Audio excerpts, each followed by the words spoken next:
เลยอีพ่อนอนลูกอีพ่อพักผ่อนลูกอย่าหายเป็นหลาย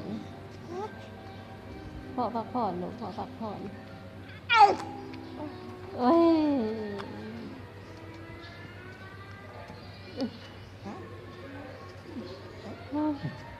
พ่อพักผ่อนนะลูกเด้อพ่อพักผ่อนเด้อลูกบ่ให้เด้อลมน้ำลูกกับบ่ได้พ่อดิอย่าเพิ่นให้เพิ่นพักผ่อนนะลูกเนาะให้พ่อพักผ่อนเนาะให้พ่อพักผ่อนนะลูกเนี่ย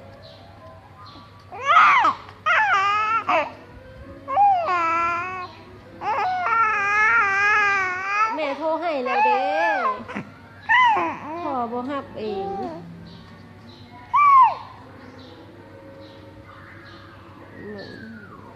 กลุ่มที่บ้านนี่ก็โทรสดมาเนี่ยสั่ง